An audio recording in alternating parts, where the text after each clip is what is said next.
Human blood caked his uniform, dripping onto the twisted metal and floating corpses of the once mighty Kreenim warship, now reduced to a hulk by human weapons that gods thought impossible.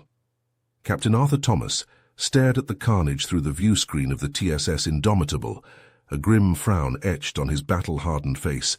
He had seen countless skirmishes in his years with the Terran Defense Fleet, but nothing like this. The Kreenim considered themselves gods, with technology millennia beyond anything possessed by the upstart humans.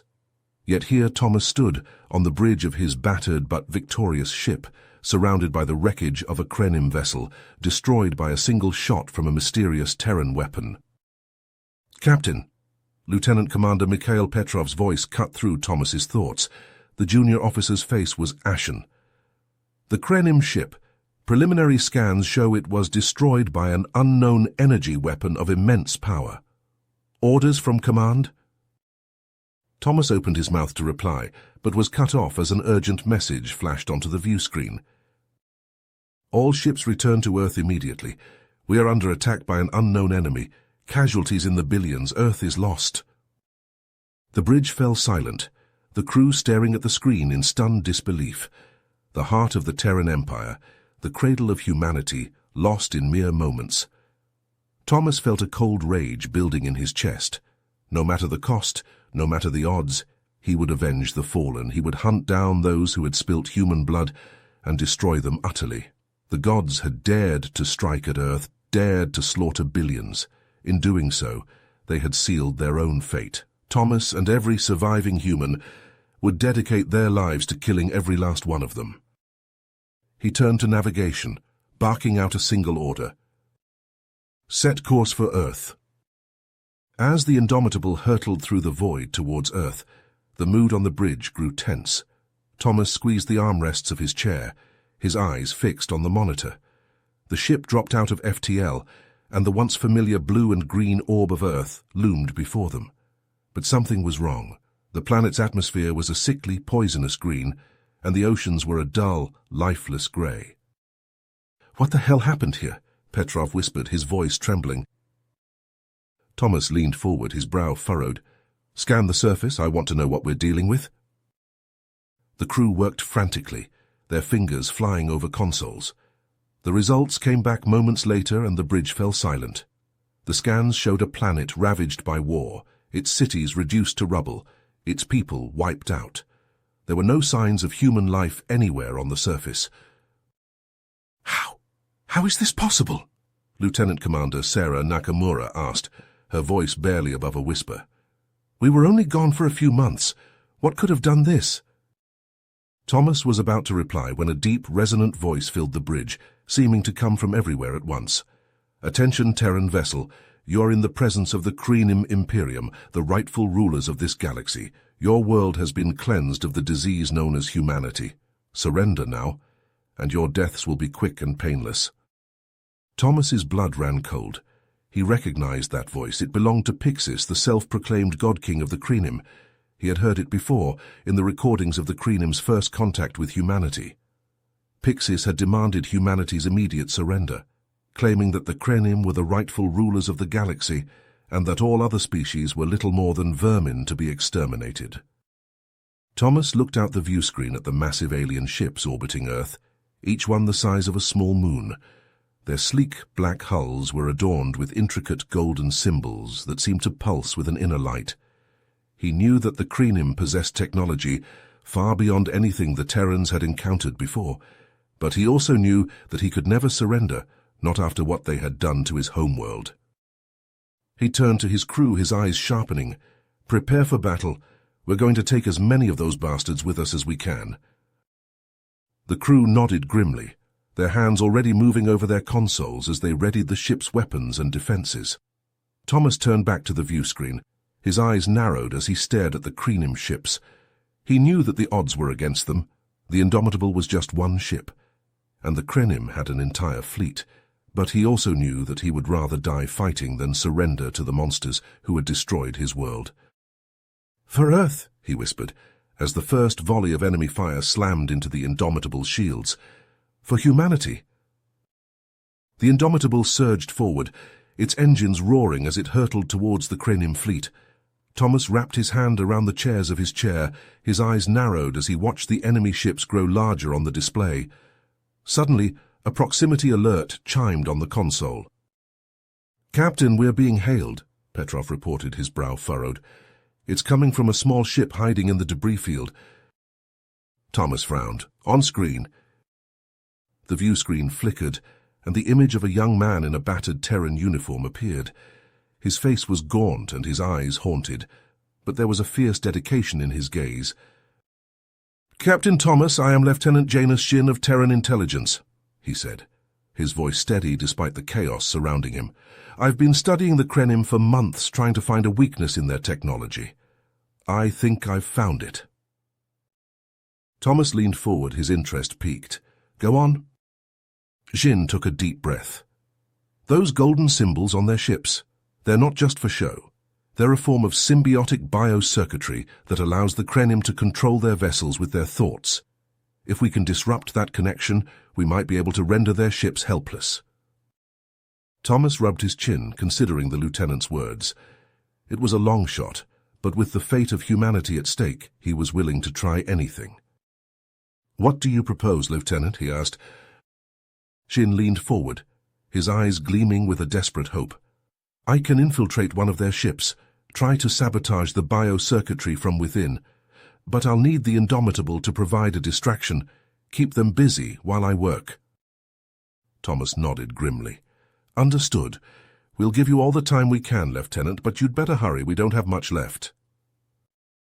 Shin saluted, his face set with persistence. "Yes, sir, I won't let you down." The screen went blank and Thomas turned to his crew. "You heard the man. Let's give those bastards a fight they won't forget." The crew nodded, their faces grim but determined. They knew the odds were against them, but they would fight to their last breath for the chance to save their species.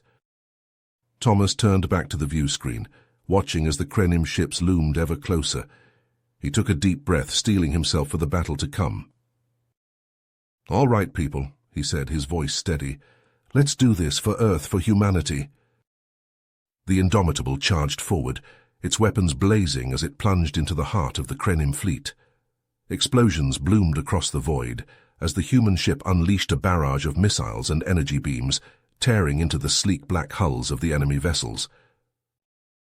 The Krenim responded in kind, their own weapons flashing as they sought to destroy the impudent humans who dared to defy them. The Indomitable shuddered under the onslaught, its shields straining to hold back the tide of destruction.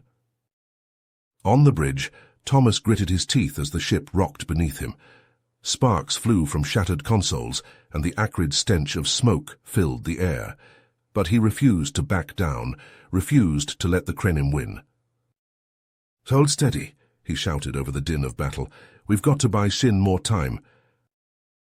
The crew obeyed, pouring all their skill and tenacity into keeping the Indomitable in the fight. They wove through the enemy fleet like a boxer in the ring, ducking and weaving to avoid the worst of the Krenim's blows while landing punches of their own. But even as they fought, Thomas knew they couldn't keep this up forever. The Indomitable was just one ship, and the Krenim had an entire armada at their disposal. Sooner or later, the human vessel would be overwhelmed, and all hope would be lost. Thomas could only pray that Shin would succeed in his mission before that happened. The fate of the human race hung in the balance, and the young lieutenant was their last, desperate hope. As the battle raged on, Thomas watched the timer on his console tick down, counting the seconds until Shin's deadline. He clenched his fists, his heart pounding in his chest, as he silently urged the lieutenant to hurry. "Come on, Shin," he muttered under his breath. "Don't let us down now." As the Indomitable and its fighter squadron raced towards the Krenim fleet, Jin steeled himself for the infiltration mission. He checked his gear one last time, the cloaking device, the plasma rifle, the explosives. Everything was in order. He took a deep breath, trying to calm his nerves. This was it. The fate of humanity rested on his shoulders. In the chaos of the space battle, Shin piloted his small ship towards the nearest Krenim vessel, a behemoth of black metal and pulsing golden veins. He activated the cloaking device just as a burst of enemy fire scorched past his cockpit. The ship shimmered and vanished from sight, and Shin let out a tense breath. So far, so good. He maneuvered the invisible craft towards the Cranium ship's airlock, careful to avoid the flashes of weapons fire and the tumbling wreckage of destroyed fighters. With a soft thunk, his ship attached itself to the enemy hull. Shin grabbed his gear and made his way to the airlock, his heart pounding in his chest. The airlock cycled open with a hiss, and Shin stepped into the alien ship. The interior was unlike anything he had ever seen. The walls were a mix of metal and organic tissue, pulsing with an eerie golden light. The air was thick and cloying, heavy with a sickly sweet scent that made Shin's stomach churn. He consulted the schematics on his wrist display, trying to get his bearings. The ship's layout was confusing, a twisting maze of corridors and chambers that seemed to shift and change before his eyes. But there, in the center of the vessel, was his target, the control room that housed the ship's biocircuitry. Shin set off down the nearest corridor, his rifle at the ready. He moved as quietly as he could, listening for any sign of the Krenim crew. The ship seemed strangely empty, the only sound the distant thrum of the engines and the soft, wet pulsing of the organic walls. Suddenly, a group of Krenim warriors rounded the corner ahead, their black armor glistening in the golden light. Shin froze, his heart in his throat. The warriors were tall and broad, their faces hidden behind featureless black helmets. They carried long, wicked-looking rifles, their barrels glowing with an eerie green energy. For a moment, the warriors seemed not to notice Shin, and he held his breath, praying that his cloaking device would hold. But then one of the warriors stopped, his head cocked to the side as if listening to something. He raised a hand, and the others fell silent. "Intruder," the warrior said, his voice a deep, guttural growl. "Human." Shin's blood ran cold. They knew he was here. The warriors fanned out, their rifles at the ready, scanning the corridor for any sign of their invisible foe. Shin knew he had only one chance. He raised his own rifle, took aim at the nearest warrior, and fired. The plasma bolt struck the Krenim in the chest, burning through his armor and sending him tumbling to the ground. The other warriors whirled, their rifles flashing as they fired blindly down the corridor. Shin dove for cover, rolling behind a pulsing bulkhead as the corridor filled with searing green light. He could feel the heat of the Krenim weapons, even through his armor, and he knew that a single direct hit would be the end of him. He leaned out from behind his cover, firing off a quick burst of plasma bolts. 2 more Krenim fell, their armor smoking and sizzling, but the others kept coming, their rifles flashing as they advanced down the corridor. Shin gritted his teeth, knowing that he was running out of time. He had to get to the control room, had to sabotage the biocircuitry before it was too late. But with the Krenim warriors bearing down on him, he knew that he might not make it that far. He took a deep breath, steeling himself for what was to come. Then, with a roar of defiance, he charged out from behind his cover, his rifle blazing as he ran straight towards the enemy. The Krenim warriors fell back, momentarily stunned by his sudden attack. Shin didn't give them a chance to recover. He barreled into their midst, his rifle flashing as he fired point-blank into their armor. The warriors fought back, their own weapons flashing as they tried to bring down their human foe. But Shin was too quick, too determined. He ducked and weaved, his rifle never stopping as he cut a path through the Krenim lines. Finally, he burst through the other side, leaving a trail of fallen warriors in his wake. His armor was scorched and battered, his rifle nearly depleted, but he was still alive. And ahead, just a few more corridors away, was the control room. Shin set off at a run, his breath coming in ragged gasps as he pushed himself to the limit. He could hear the Krenim warriors behind him, their footsteps echoing through the twisting corridors, but he didn't look back, didn't dare to slow down. He rounded the final corner, and there it was, the control room, its doors sealed tight against intruders. Shin didn't hesitate. He raised his rifle, took aim at the doors, and fired. The plasma bolts slammed into the metal, melting it away like wax. Shin kicked the weakened doors open and charged inside, his rifle at the ready. The control room was a vast cavernous space, filled with pulsing organic consoles and glowing screens. And there, in the center of it all, was the biocircuitry, a twisting mass of golden tendrils and pulsing veins, so bright it hurt to look at. Shen raised his rifle, ready to unleash a barrage of plasma bolts that would reduce the circuitry to ashes. But before he could fire, a voice rang out behind him. "Stop right there, human!" Shin whirled, his rifle coming up to aim at the figure standing in the doorway. It was a Kreenim warrior, taller and broader than the others, his armor a deep, glossy black. He carried no weapon, but his very presence radiated danger. "You've caused quite a bit of trouble, little human," the warrior said, his voice a deep, rumbling growl. "But it ends here.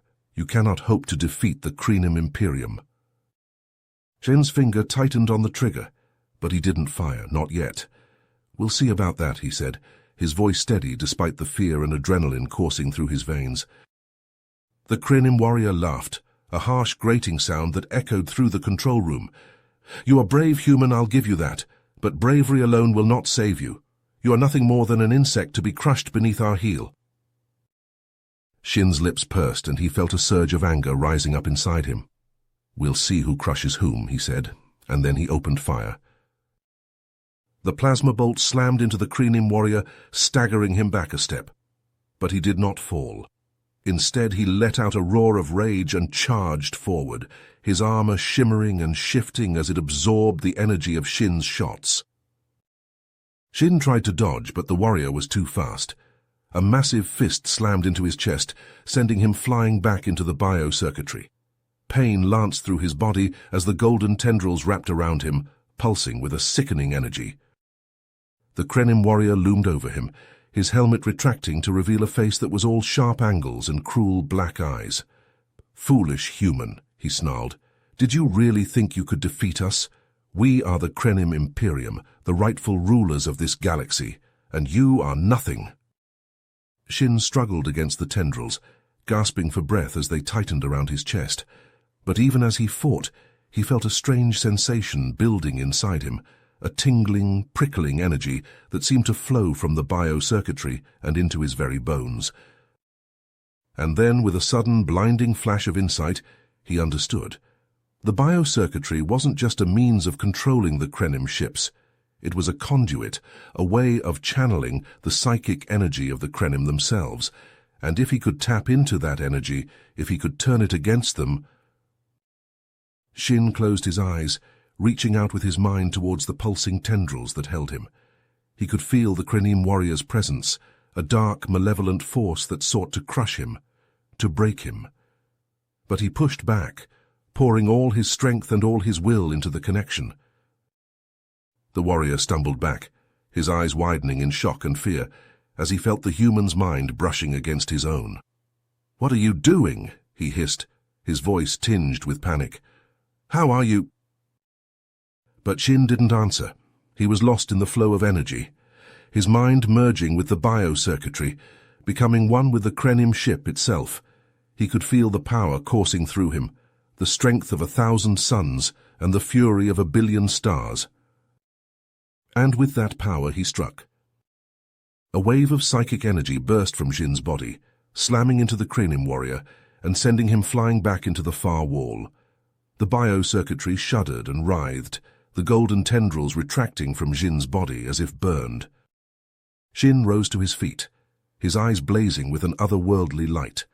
He could feel the ship around him, could sense every corridor and every chamber, every Kreenim warrior, and every pulsing vein of the biocircuitry. And he knew, with a sudden, unshakable certainty, that he could destroy it all with a single thought. The Kreenim warrior staggered to his feet, his armor cracked and smoking. He raised a hand, a bolt of green energy crackling between his fingers. But Shin was faster. He reached out with his mind, seizing control of the warrior's armor, of the very molecules that made up his body. The warrior screamed, his body convulsing as Shin tore him apart from the inside out. And then he was gone, his armor and his flesh dissolving into a cloud of glowing green particles that swirled and danced in the air. Shin turned his attention to the biocircuitry, to the pulsing heart of the Kreenim ship. He could feel its power, could sense the psychic energy that flowed through every glowing tendril. And with a thought, he crushed it, the circuitry shattering into 1,000,000 shards of golden light. The ship shuddered and bucked, alarms blaring as the biocircuitry died. Jin could feel the Krenim crew's panic, could sense their fear as they realized that their ship was no longer under their control. And in that moment, he knew that he had won. The Krenim Imperium was finished, their invincible ships reduced to nothing more than drifting hulks of metal and flesh. Jin sagged back against the ruined biocircuitry, his strength fading as the psychic energy drained from his body. He could hear the sounds of battle still raging outside, could feel the Indomitable and its crew fighting with everything they had. But he knew that the tide had turned. The Krenim were broken, their power shattered by a single determined human, and with their defeat, humanity would rise again, stronger and more united than ever before. Jin closed his eyes, a smile playing across his lips as he drifted into unconsciousness. He had done it. He had saved his species, had given them a chance to rebuild and to thrive. And as he slipped into darkness, he knew that no matter what challenges lay ahead, humanity would face them together, united by the bonds of courage and sacrifice that had brought them through this darkest of hours. On the bridge of the Indomitable, Thomas wrapped his hand around the chairs of his chair as another volley of Krenim fire slammed into the ship's shields. Sparks flew from overloaded consoles, and the acrid stench of smoke filled the air. The viewscreen showed the Terran fleet locked in a vicious battle with the Krenim ships, explosions blooming like fiery flowers against the blackness of space. "Shields down to 20%, Petrov shouted over the din of battle. "We can't take much more of this." Thomas gritted his teeth, his eyes locked on the enemy flagship. The massive vessel loomed before them, its sleek black hull pulsing with malevolent energy. Suddenly, a blinding flash erupted from the ship's midsection, followed by a shockwave that sent the Indomitable reeling. "What the hell was that?" Thomas demanded, struggling to keep his footing as the deck pitched beneath him. "Some kind of explosion on the Krenim flagship," Nakamura reported, her fingers flying over her console. "It looks like it originated near the ship's central core." Thomas felt a surge of hope. "Shin," he muttered. "He must have done it." But his triumph was short-lived. Even as he watched, the Krenim ships began to regroup, their formation tightening as they advanced on the Indomitable with renewed fury. The flagship's weapons glowed with an angry red light, and Thomas knew that they were moments away from unleashing a barrage that would reduce the Terran ship to atoms. "Brace for impact," he shouted, grasping the seat so hard his knuckles turned white.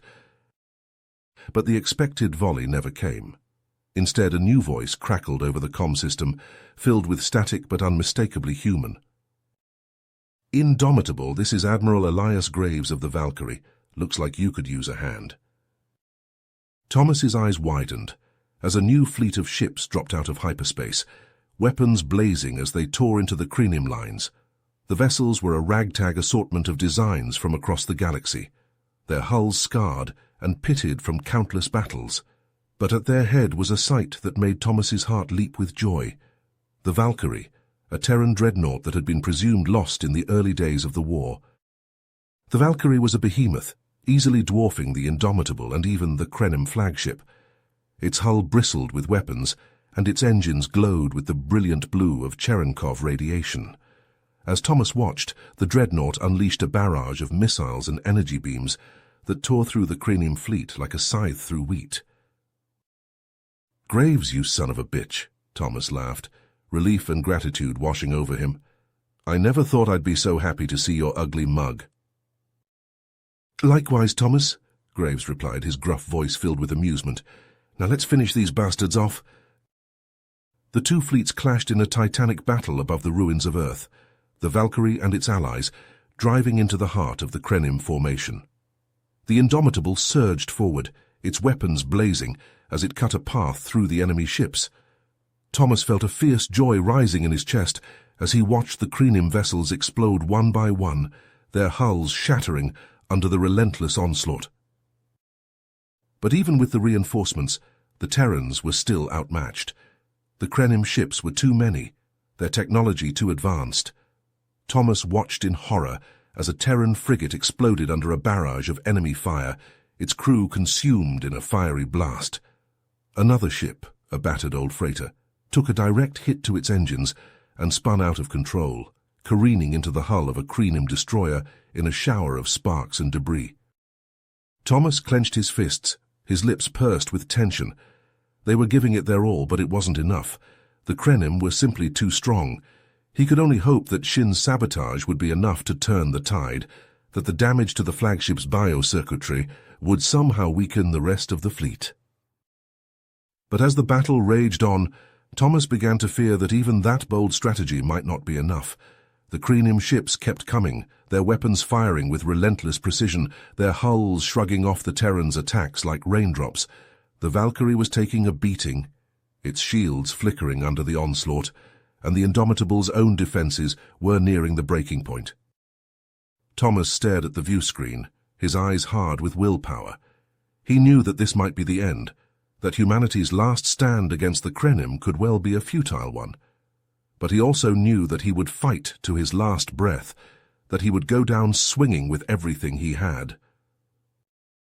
He opened his mouth to give the order to charge, to hurl the Indomitable into the heart of the enemy fleet in a final desperate attack. But before he could speak, a flash of movement caught his eye. A small battered ship was weaving through the battle, its hull scorched and pitted, but its engines flaring with a fierce defiant light. It was Shin's ship, the same one that had brought the lieutenant to the Krenim flagship, and as Thomas watched, it dove straight towards the heart of the enemy formation, heedless of the weapons fire that lanced out to meet it. For a moment, Thomas thought that Shin must have gone mad, that the strain of his mission had finally pushed him over the edge. But then he saw the glowing object clutched in the ship's manipulator arms, the pulsing golden light that seemed to fill the entire cockpit. It was a piece of the Krenim biocircuitry, torn from the heart of the flagship itself, and as Shin's ship hurtled towards the enemy fleet, Thomas realized what the lieutenant intended to do. "All ships, break off attack!" he shouted into the comm system, his voice cracking with urgency. "Get clear of the Krenim fleet now!" The Terran ships pulled back, their engines flaring as they disengaged from the enemy. The Krenim, sensing weakness, surged forward, their weapons glowing with murderous intent. But Shin's ship never wavered. It shot forward, the biocircuitry pulsing in its grasp, and plunged into the heart of the Krenim formation. For a moment, nothing happened. The enemy ships continued their advance, their weapons firing with ruthless precision. And then, with a blinding flash of golden light, the biocircuitry detonated. The explosion ripped through the Krenim fleet like a tidal wave, shattering hulls and tearing ships apart like paper. The flagship was the first to go, its massive bulk consumed in a fiery blast that sent shockwaves rippling through space. The other ships followed, their systems overloading and their reactors going critical as the biocircuitry's energy tore through them like a plague. In a matter of moments, the once mighty Krenim fleet was reduced to a field of shattered debris, its ships nothing more than twisted hunks of metal and organic tissue drifting in the void. The few enemy vessels that remained were in full retreat, their engines straining as they fled before the Terran onslaught. On the bridge of the Indomitable, Thomas could only stare in amazement at the sight before him. The Krenim had been defeated, their invincible ships laid low by a single, selfless act of courage. But even as the crew around him erupted in cheers and shouts of triumph, Thomas felt a hollow ache in his chest. Shin was gone, his ship consumed in the blast that had saved them all. The lieutenant had given his life to defeat the Krenim, had sacrificed everything to give humanity a chance at survival. Thomas bowed his head, his eyes stinging with unshed tears. He knew that Shin's sacrifice would never be forgotten, that the lieutenant's name would be remembered alongside the greatest heroes of Terran history. But he also knew that the fight was just the beginning. The Krenim might be defeated, but there were other threats out there, other enemies that would seek to destroy humanity and all that it had built. And as the Indomitable and its battered fleet set course for the shattered remains of Earth, Thomas made a silent vow. He would rebuild, would rise from the ashes of this devastating war and lead his people to a brighter future. No matter the cost, no matter the sacrifice, humanity would endure. The Terran fleet limped back to Earth, the Indomitable and the Valkyrie leading the way. The once pristine blue and green world was now a sickly grey, its surface ravaged by the Krenim's weapons and choked with the ashes of its dead. But as the ships descended through the atmosphere, Thomas could see small pockets of life amidst the ruins. Tiny settlements huddled in the wreckage of cities, rugged bands of servivores picking through the rubble for supplies. They were a far cry from the gleaming metropolises and teeming billions of the pre-war era, but they were alive. Against all odds, against the might of a foe that had seemed invincible, humanity had survived. As the Indomitable touched down on the cracked and blackened remains of a landing pad, Thomas felt a sense of unwavering willpower settling over him. The road ahead would be hard, fraught with danger and hardship at every turn. But he knew that he and his crew would face it head-on, would fight with every ounce of strength and courage they possessed. For they were Terrans, the sons and daughters of Earth, and no matter how dark the night, no matter how great the odds, they would never stop fighting for their home and their people. Thomas stepped out onto the rubble-strewn ground, his boots crunching on the debris. He looked out over the shattered remains of the city, his eyes hard with grit. There was work to be done, a civilization to rebuild from the ashes of war. And he would not rest until it was finished. As Shin fought his way through the twisting corridors of the Krenim flagship, the walls pulsed with a sickly golden light. The alien warriors seemed to melt out of the shadows, their armor absorbing the plasma bolts from his rifle like a sponge soaking up water. Shin gritted his teeth and kept moving, his heart pounding in his chest as he neared the central control room. Suddenly, a figure emerged from the darkness ahead, towering over Shin like a colossus. It was Pixis, the god king of the Krenim, his golden armor glowing with an inner fire. His eyes blazed with a mad light, and his voice boomed through the corridor like a thunderclap. "Foolish human," he sneered, his lips curling in a cruel smile. "You dare to challenge the might of the Krenim? We are the chosen of the progenitors, the gods themselves." Shin felt a chill run down his spine at the mention of the progenitors.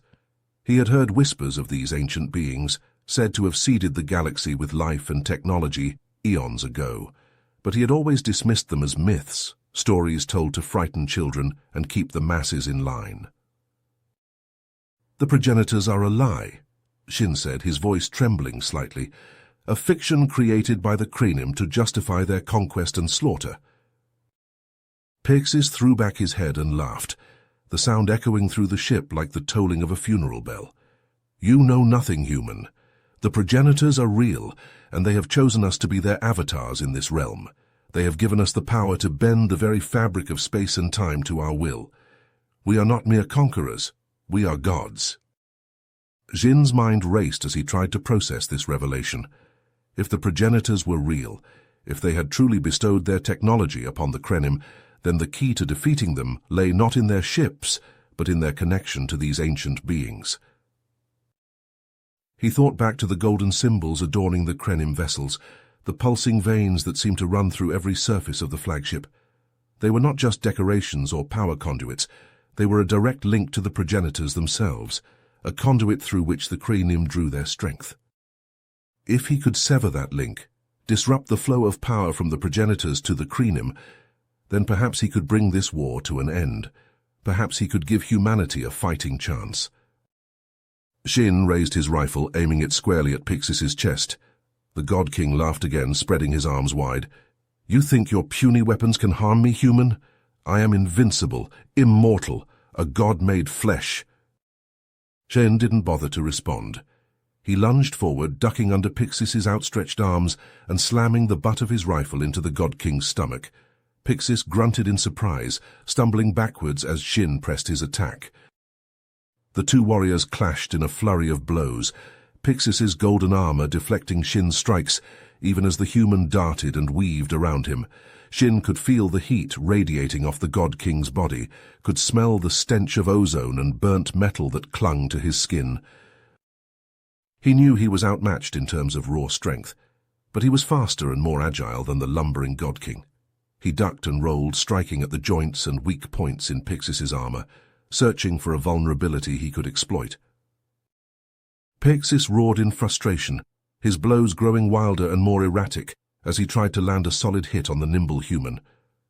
Shin could see the madness in his eyes, the rage and hatred that burned like a fever. "You will die here, human," Pixis snarled, his voice dripping with venom. "You and all your kind will be wiped from the face of the galaxy, and the Krenim will reign supreme." Shin didn't waste his breath on a reply. He launched himself at Pixis, his rifle forgotten as he grappled with the God King hand to hand. They crashed to the deck, rolling and struggling in a tangle of limbs and armor. Shin could feel his strength starting to wane, his muscles burning with fatigue as he strained against Pixis's bulk. But he refused to give up, refused to let the God King win. Too much was riding on this moment. Too many lives hung in the balance. With a final desperate effort, Shin managed to wrap his hands around Pixis's throat, squeezing with all his might. The God King's eyes bulged, his mouth opening in a silent scream as Shin tightened his grip. "For Earth," Shin growled through gritted teeth, his vision starting to blur at the edges. "For humanity." Pixis thrashed and bucked, his armor scraping against the deck as he tried to throw Shin off. But the human held on with unwavering persistence, pouring all his strength and all his rage into his hands. And then, with a sickening crack, Pixis's neck snapped under Shin's fingers. The God King went limp, his eyes glazing over as his last breath rattled in his throat. Shin collapsed on top of him, gasping for air as the adrenaline drained from his body. But even as he lay there, spent and exhausted, Shin knew that his mission was just the beginning. Pixis was dead, but the Krenim still had their link to the progenitors, still had the power to control their ships with their thoughts alone. He had to find a way to sever that link, to cut the Krenim off from their gods and reduce them to mere mortals. Only then would humanity have a chance at victory. Shin staggered to his feet, his legs trembling beneath him as he stumbled towards the central control room. The corridors were strangely empty now, the Krenim warriors seeming to have vanished into thin air. As he neared the massive doors of the control room, Shin could feel a strange energy pulsing through the air, a crackling sense of power that made the hairs on the back of his neck stand up. He took a deep breath, steeling himself for whatever lay ahead. The door slid open with a hiss, revealing a cavernous chamber filled with pulsing golden light. At the center of the room stood a massive pillar of energy, a swirling vortex of raw power that seemed to draw Shin towards it, like a moth to a flame. He knew instinctively that this was the link to the progenitors, the conduit through which the Krenim drew their strength. If he could destroy it, sever the connection between the Krenim and their gods, then perhaps he could end this war once and for all. Shin reached out a hand, his fingers trembling as they neared the pillar of light. He could feel the energy crackling against his skin, could taste the ozone on his tongue as he drew closer. And then, with a blinding flash of golden light, the world around him disappeared, and Shin felt himself falling into an endless void, his mind and body consumed by the power of the progenitors. In the heart of the Krenim flagship, Shin and Pixis clashed in a brutal melee, armored fists slamming into flesh and bone. The God King's golden armor, once pristine and impenetrable, began to crack and splinter under Shin's relentless onslaught. Sparks flew as metal scraped against metal, the air thick with the stench of ozone and burned circuitry. Pixis roared in fury, his eyes blazing with madness, as he swung his fists at Shin's head. But the human was too quick, ducking and weaving around the blows with fluid grace. He struck back with lightning-fast jabs and kicks, targeting the weak points in Pixis's armor with ruthless precision. The God King staggered back, his chestplate crumbling under the assault. Shin saw his opening and lunged forward, his hand outstretched. His fingers closed around something hard and pulsing, a crystalline heart that beat with the power of the progenitors.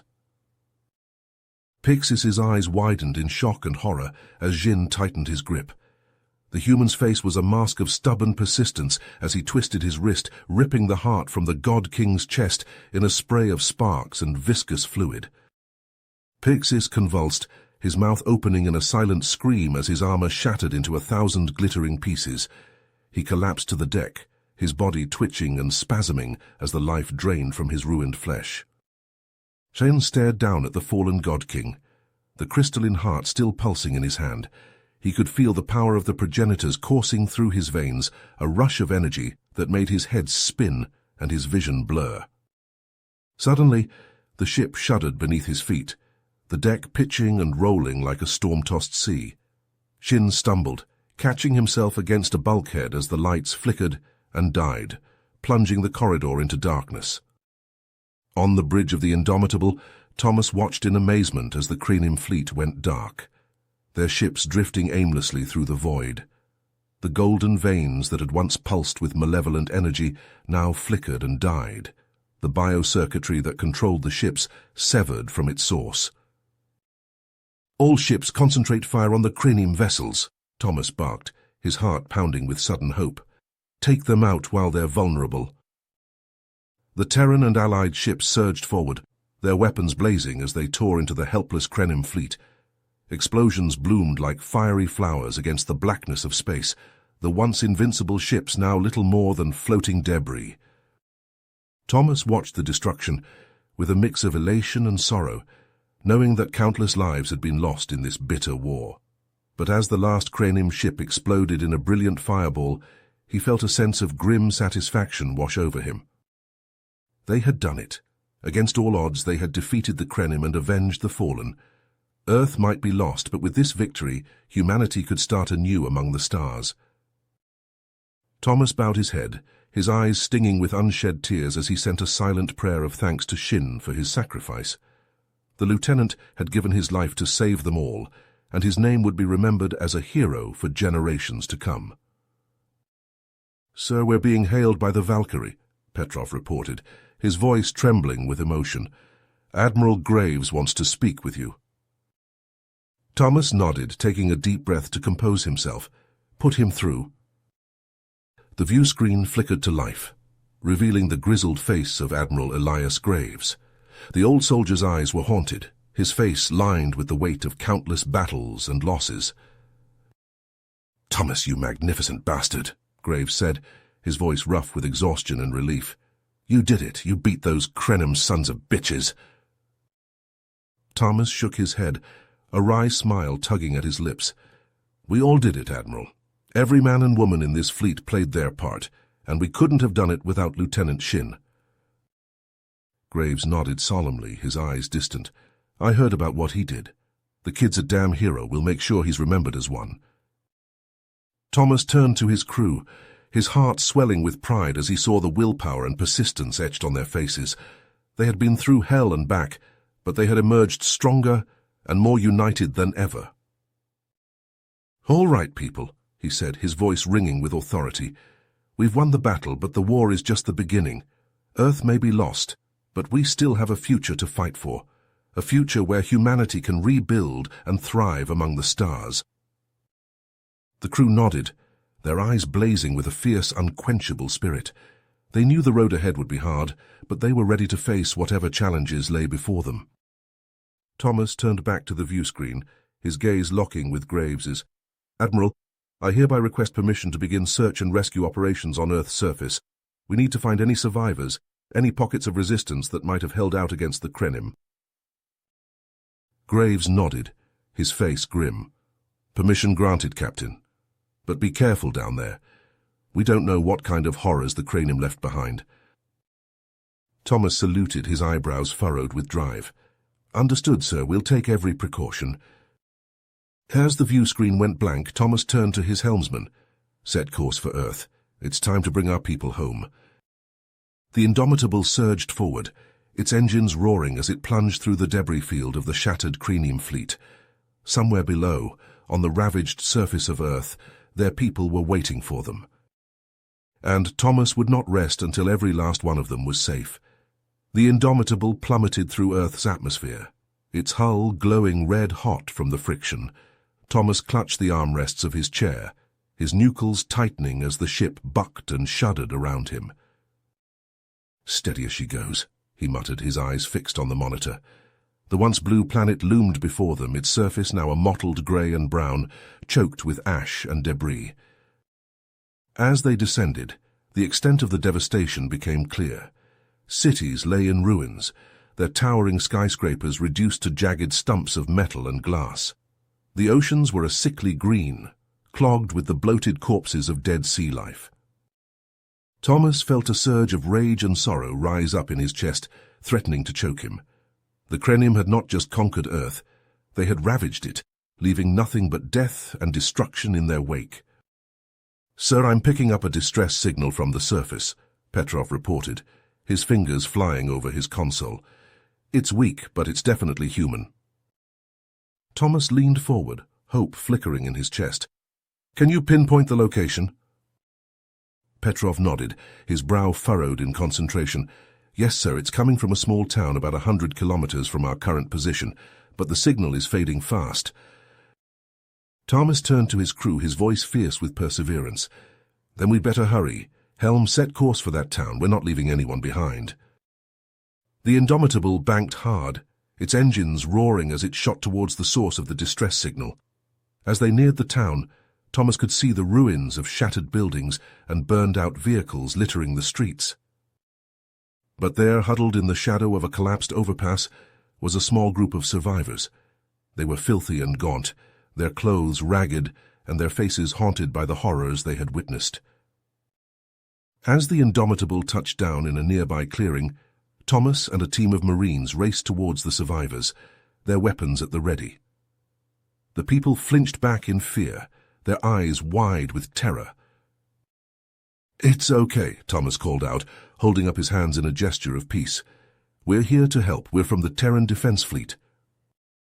Slowly, tentatively, the survivors began to emerge from their hiding spots, their faces etched with disbelief and desperate hope. A young woman with matted hair and tear-streaked cheeks stepped forward, her voice trembling as she spoke. "Is it really over?" she asked, her eyes searching Thomas's face. "Are the Krenium gone?" Thomas nodded, his throat tight with emotion. "Yes, they're gone. We defeated them." The woman let out a sob of relief, her knees buckling beneath her. Thomas caught her before she could fall, his arms wrapping around her thin frame as she wept against his chest. "It's okay," he murmured, his own eyes stinging with tears. "You're safe now. We're going to get you out of here." As the Marines began to help the survivors onto the waiting shuttles, Thomas turned to Petrov, his face grim. "This is just the beginning," he said, his voice low and fierce. "We have a lot of work ahead of us if we're going to rebuild what the Krenium destroyed." Petrov nodded, his fists tight with tenacity. "We'll do it, sir. No matter how long it takes, we'll make sure that humanity survives and thrives." Thomas clapped the younger man on the shoulder, a small smile tugging at his lips. "Damn right we will. Now let's get these people back to the ship and start planning our next move." As the shuttles lifted off, carrying the survivors to safety, Thomas looked out over the ruined landscape of Earth. The scars left by the Krenium would take generations to heal, but he knew that humanity would rise from the ashes stronger than ever before. They had beaten the odds, had defeated an enemy that had seemed invincible, and with that same spirit of persistence and resilience, they would rebuild their shattered world and forge a new future among the stars. Saisin stumbled out of the ruined Krenium flagship, his body battered and bruised, the crystalline heart of Pixis clutched tightly in his hand. The once pulsing artifact was now dull and lifeless, its power extinguished along with the God King's life. Shin squinted against the harsh light of the sun, his eyes adjusting to the sight of the Terran and allied ships hovering in the sky above. A cheer went up from the assembled crews as they caught sight of Shin, their voices ringing out across the desolate landscape. Shuttles descended from the ships, landing softly on the scorched earth and disgorging streams of soldiers and medics. They surrounded Jin, their faces alight with joy and relief, their hands reaching out to clasp his shoulders and shake his hand. But even as he basked in their adulation, Jin felt a sense of unease growing in the pit of his stomach. He knew that their victory over the Kreenim was only the beginning, that there were still countless challenges ahead. As the celebrations continued around him, Shin made his way over to where Thomas and Admiral Graves stood, their faces somber as they surveyed the ruins of the Kreenim flagship. "We did it," Thomas said, his voice filled with a mix of triumph and exhaustion. "We won."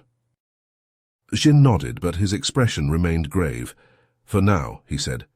"But the Kreenim were just one piece of the puzzle. With their connection to the progenitors severed, they'll quickly revert back to their primitive state. But who knows how many other species out there have been uplifted by the progenitors as well?" Graves frowned, his brow furrowing. "You think there could be other threats out there waiting in the wings?" "I'm certain of it," Shin said. "And if we want to ensure humanity's survival, we need to understand the progenitors and their technology. We need to know what we're up against." Thomas shook his head, his expression skeptical. "How do you propose we do that? The progenitors are just a myth, a legend. No one even knows if they really exist." But Shin was undeterred. "They exist," he said, his voice filled with conviction, "and I think I know where we can find them." He told them of the rumors he had heard, whispers of a great stronghold at the heart of the galaxy, and where the progenitors were said to hold court. It was a place few had ever seen, a fortress of unimaginable power and technology. Thomas looked uncertain, his eyes darting between Shin and Graves.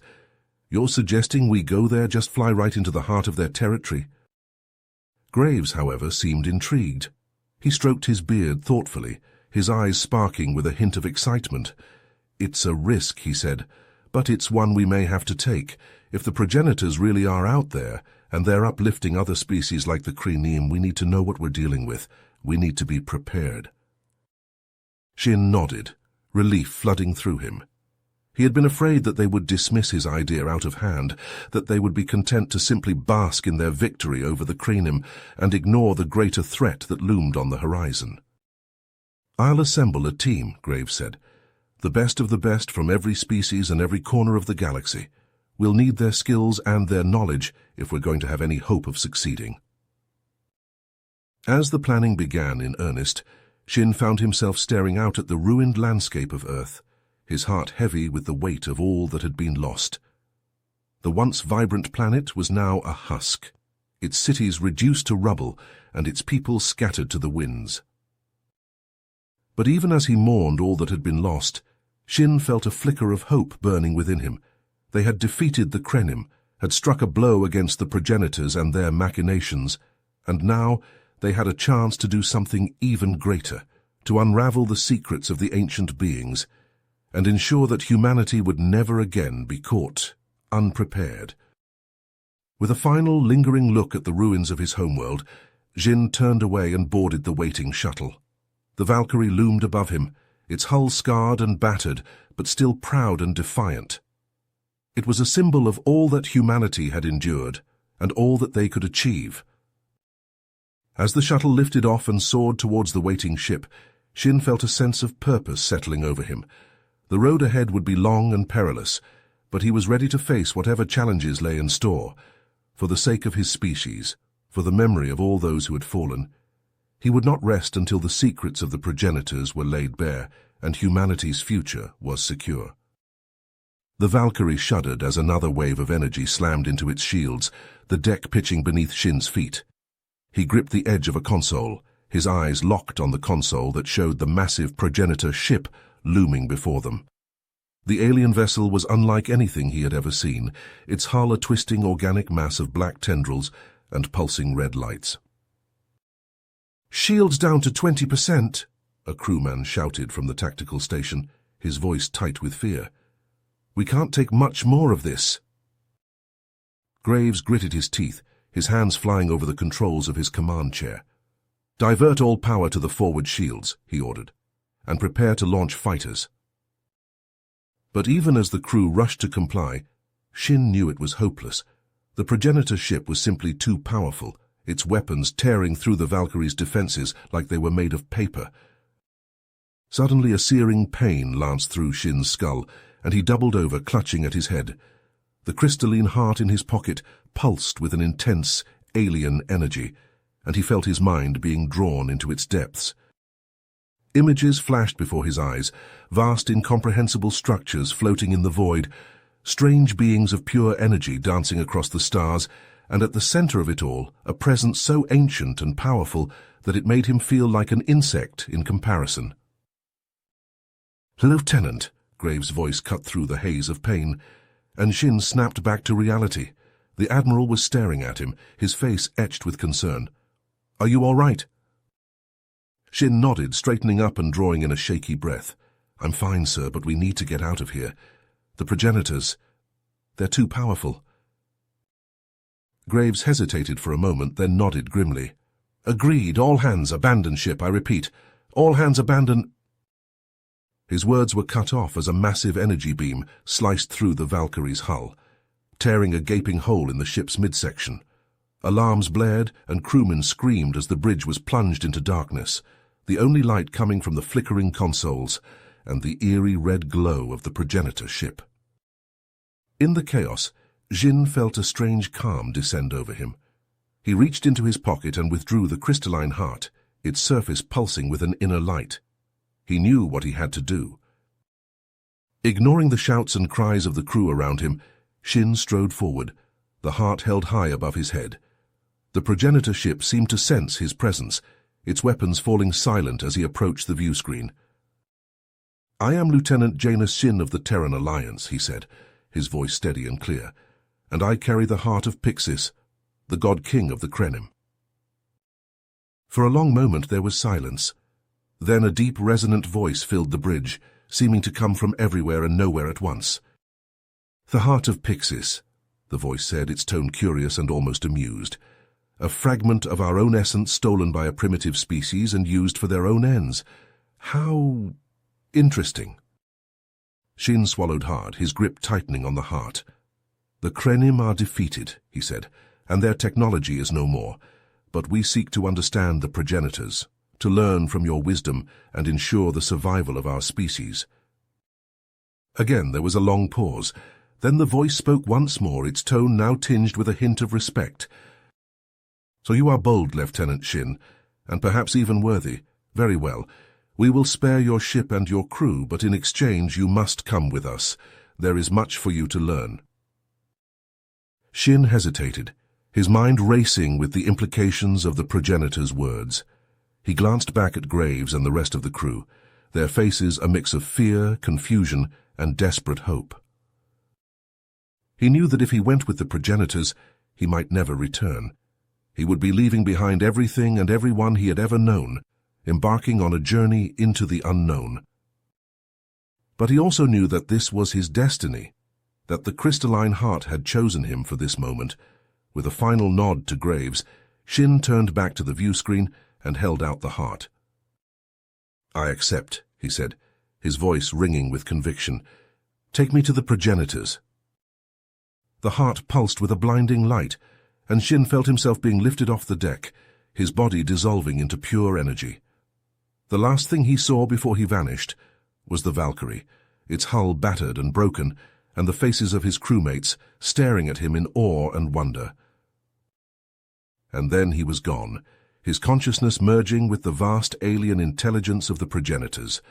The secrets of the universe unfolded before him, and he knew that he would never be the same again. As Jin's consciousness merged with the progenitor ship, he felt his mind expanding, his senses heightened to a level he had never thought possible. He could see the intricate workings of the universe laid out before him, the ebb and flow of cosmic energy that connected all things. Through the eyes of the progenitors, he saw the birth and death of stars, the rise and fall of civilizations, and the endless cycle of creation and destruction that shaped the cosmos.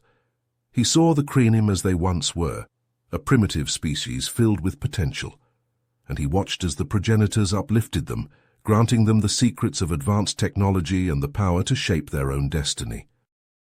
But he also saw the dark side of that power, the arrogance and cruelty that had led the Krenium to enslave and destroy countless worlds in their quest for dominance. He saw the suffering they had inflicted, the lives they had ruined, and he felt a deep sense of sorrow and regret. The Krenium were a mistake, the voice of the progenitors said, echoing through Shin's consciousness. We sought to guide them, to help them reach their full potential. But instead, we created monsters, consumed by their own power and ambition. Shin felt a surge of anger and despair wash over him, the weight of the progenitor's guilt pressing down on his mind. Then why? He asked, his thoughts projected into the vast alien consciousness. Why uplift them at all? There was a long pause, and Shin sensed a deep, ancient sadness emanating from the progenitors. We are not perfect, the voice said at last. We are not gods, though some may see us as such. We are simply an ancient race, seeking to understand the universe and our place within it. And sometimes in our quest for knowledge we make mistakes. Shin pondered this for a moment, his mind grappling with the enormity of the progenitor's revelation. But what of the other species you have uplifted? He asked. Are they all like the Krenium, consumed by their own power and ambition? Some are, the progenitors admitted.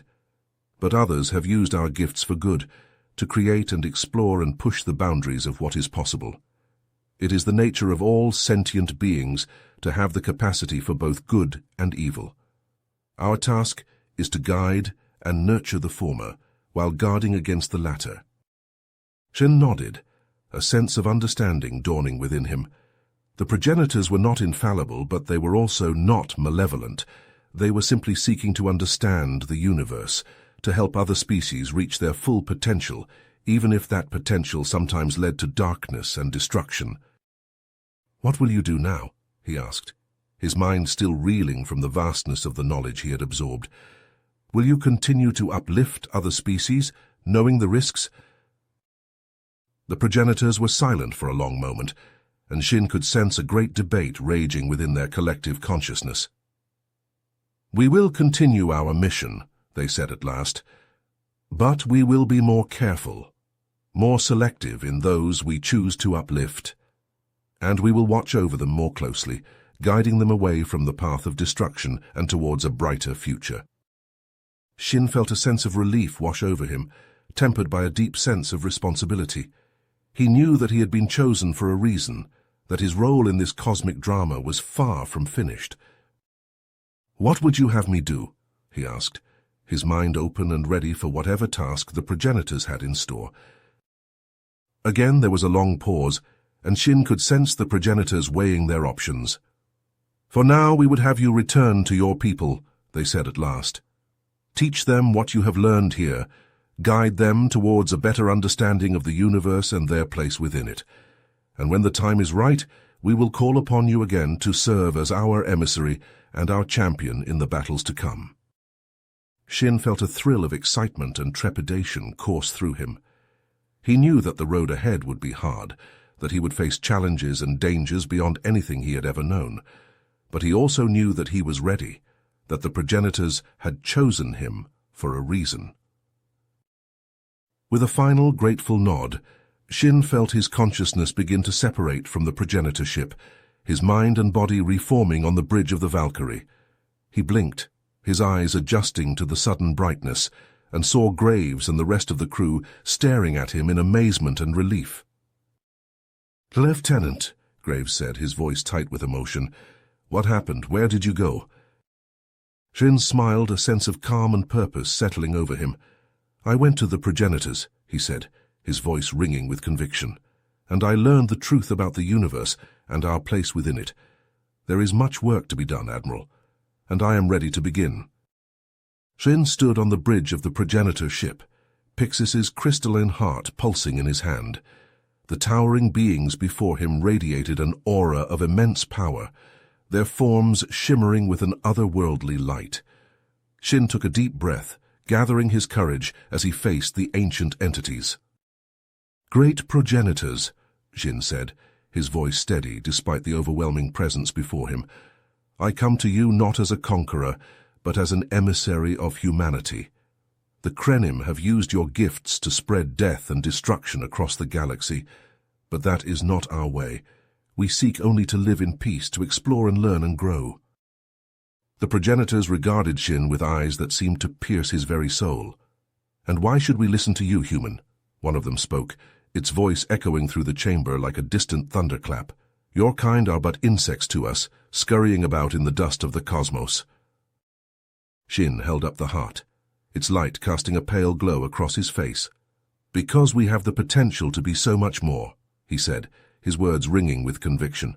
"The Krenim may have perverted your gifts, but humanity can use them to create a better future for all species. We have the capacity for great good, if only we are given the chance." The progenitors fell silent, their gazes shifting to the heart in Shin's hand. For a long moment they seemed to commune with each other, their thoughts flickering between them like lightning. Then, slowly, they turned back to Shin. "We have seen the truth of your words, human," another progenitor spoke, its voice softer than the first. "The potential for greatness lies within your species, waiting to be unlocked.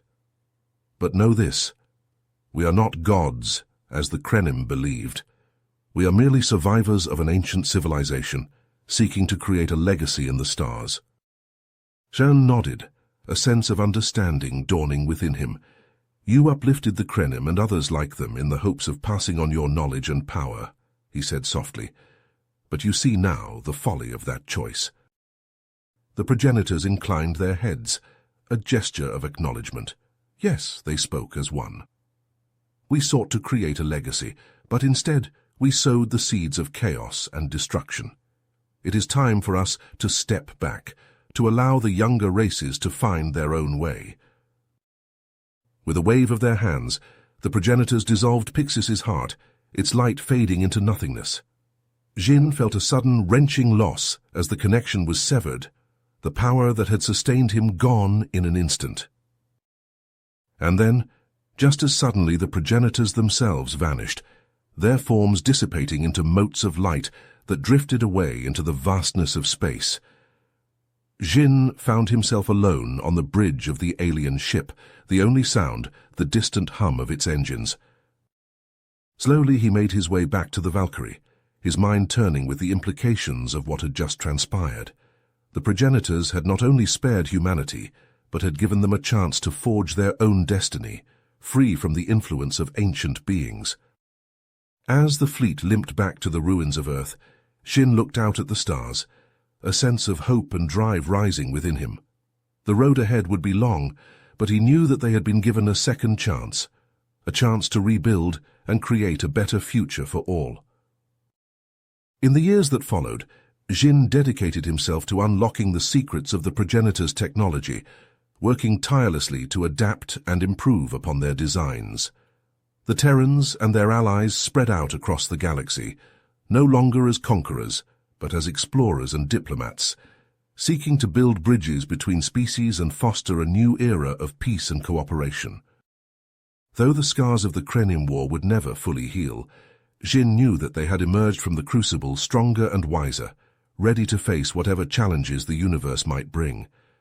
And as he looked out at the stars, he couldn't help but feel a sense of hope for the future, a future that he and his fellow survivors would help to shape, one step at a time. You have reached the end of the story. If you enjoyed this story and want to support us, please leave a like and subscribe to our channel, and for every comment that says 88, I will heart every single one of them. Thank you for your time.